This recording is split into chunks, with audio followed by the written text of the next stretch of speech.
उत्तर Korea के नेता Kim Jong Un के बारे में लगाए जा रहे तमाम कयासों के बीच दक्षिण कोरिया ने कहा है किम जीवित और ठीक हैं। बता दें कि किम जोंग उनकी सेहत को लेकर सवाल तब मजबूती से उठने लगे जब वो 15 अप्रैल को अपने दादा और उत्तर कोरिया के संस्थापक किम सेकंड सूंग की 108वीं जयंती के मौके पर स्मरणोत्सव में शामिल नहीं हुए। इस बीच किम जोंग उनकी बहन किम यो जोंग को लेकर कयास तेज हो गए थे। बताया जा रहा है कि उत्तर कोरिया में गद्दी की सबसे प्रबल दावेदार वही हैं। उत्तर कोरिया के तानाशाह किम जोंग उन के बारे में लगाए जा रहे तमाम कयासों के बीच दक्षिण कोरिया ने कहा कि किम जीवित और ठीक हैं। दक्षिण कोरिया के राष्ट्रपति मून जे-इन के एक टॉप सिक्योरिटी एडवाइजर ने ये बात कही। एडवाइजर ने कहा कि किम 13 अप्रैल से देश के पूर्वी हिस्से में स्थित एक रिजॉर्ट टाउन वोनसन में रह रहे हैं। उन्होंने कहा ये भी कि अभी तक किसी भी संदिग्ध मूवमेंट का पता नहीं चला है। आपको बता दें तानाशाह किम जोंग उनकी सेहत को लेकर सवाल तब मजबूती से उठने लगे जब वो 15 अप्रैल को अपने दादा और उत्तर कोरिया के संस्थापक किम सेकंड सूंग की 108वीं जयंती के मौके पर स्मरणोत्सव में शामिल नहीं हुए। ये देश के सबसे अहम कार्यक्रमों में से एक है और 36 वर्षीय किम जोंग उन ने 2011 के अंत में अपने पिता से सत्ता हासिल करने के बाद कभी भी इसको नहीं छोड़ा।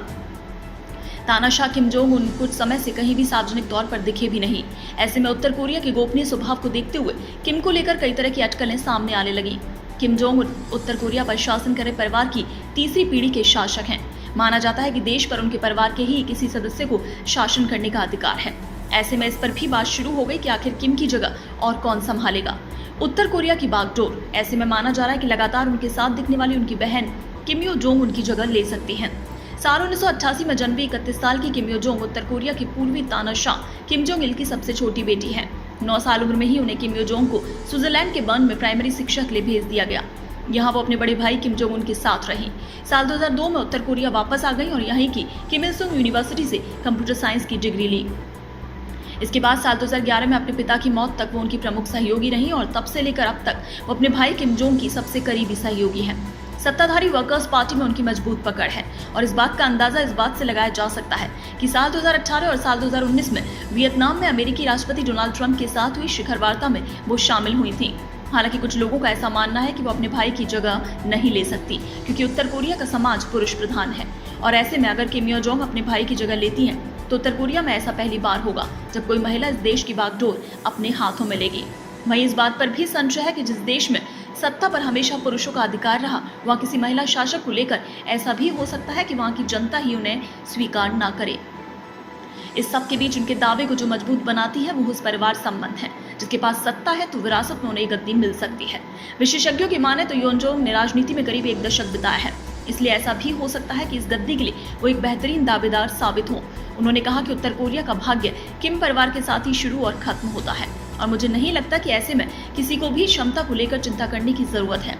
उनके छोटे भाई किम जोंग चोल के बारे में बात करें तो ना तो उनके पास कोई आधिकारिक पदवी है, ना ही उनके पास अपनी बहन से ज्यादा राजनीति का अनुभव।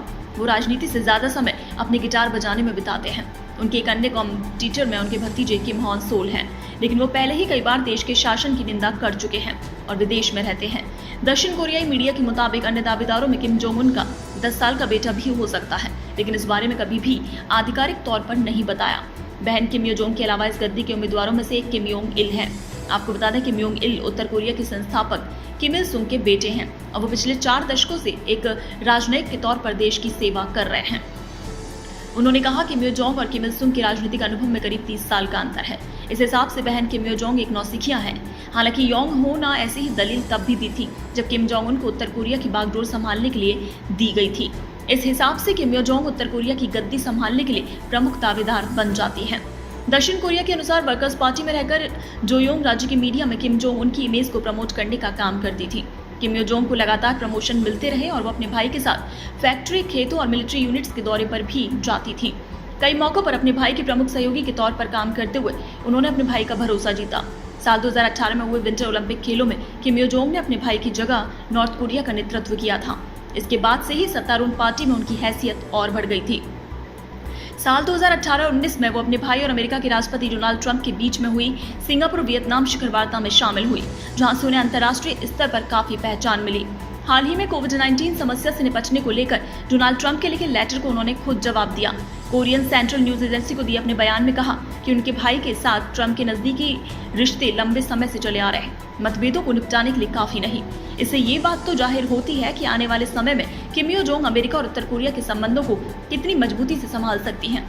इस लेटर के जवाब में उन्होंने लिखा कि हम उम्मीद करते हैं दोनों देशों के संबंध दोनों देशों के शीर्ष नेताओं की संबंधों की तरह ही बेहतर हो जाएंगे, लेकिन इसे समय पर छोड़ देते हैं और हम लगातार अपने देश को और शक्तिशाली करते रहेंगे, जैसा कि पिछले 2 सालों में हमने किया है।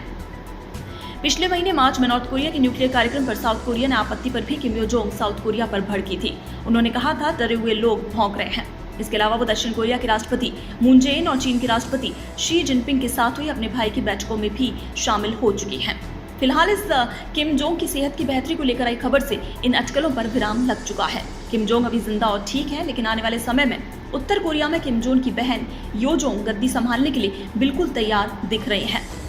ब्यूरो रिपोर्ट, पत्रिका टीवी।